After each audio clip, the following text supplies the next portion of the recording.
New details have emerged about former President Donald Trump's classified documents probe. Newly unsealed court records show that 4 additional documents with classified markings were discovered in a closet in Trump's bedroom at Mar-a-Lago, 4 months after the FBI searched the resort. Let's bring in CBS News legal contributor Rebecca Roiphe to talk more about this information. So how does this revelation affect the classified documents probe? So this is just additional information or evidence that the former president was involved in obstruction of justice after the FBI had searched his home and a subpoena had been sent to him. If documents are found, additional ones with certified markings in his bedroom, it tends to support the idea that he was obstructing justice. And this revelation was in part was a part of a opinion written by a judge in Washington, D.C., deciding that essentially the former president was using his attorney as a front man for a criminal endeavor. And that meant that these communications that he had that would otherwise be privileged would be revealed to the grand jury. And we also learned in these documents that Trump's attorneys accused the Department of Justice of investigatory misconduct. What's the strategy behind this? Well, there's a multi-pronged strategy behind this, and it is, one of the ways that the former president has been addressing his many legal problems. And that is, first of all, it is a delay tactic because it provides another situation in which the judge has to intervene, examine the evidence, and see if there's any support for that allegation. Secondly, it sends a political message, of course, that he is a victim here, a victim of bias, of a political witch hunt. And finally, I suppose there's a hope that this will become a legal win for him, in which the court would side with him and decide that that is in fact true and throw out some of these charges as a result, if not all of them.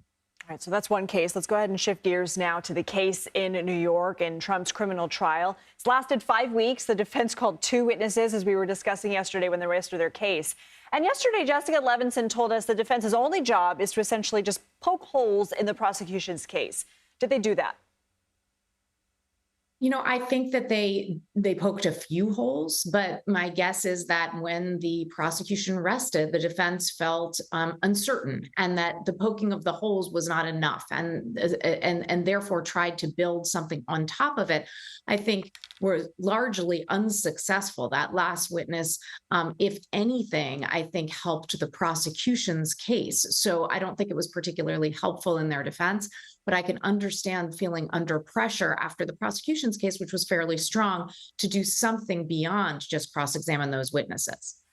Lindsay and I yesterday were talking about kind of like the schedule over the next week, right? So the judge is saying Tuesday is when you'll hear closing arguments. So the jury has some time off to let what they heard, I guess, sink in. But he could have said, OK, closing arguments, then you go away for the holiday, then you start deliberation. I want to get your take on why the judge might have done this, the sort of impact it might have on the jury to have sort of a gap and then have the closing arguments and then go right into deliberations.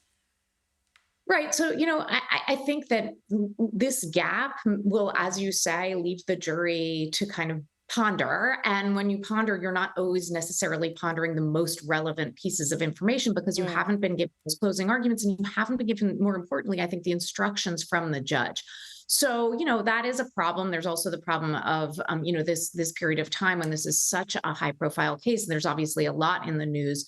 The jurors have been instructed not to pay attention to that, but that is extremely hard as well. So, there's this potential that their outlook or their view will be distorted either by their own perception of what's important or by some outside kinds of forces. But that said, I think in the end, they will come back to court. They will listen to the judge. They've been an incredibly attentive jury. And so listen to the judge's instructions, the lawyers on each side, which will refocus them on the pieces of evidence that are most relevant to the elements that the prosecution has to prove in order to convict.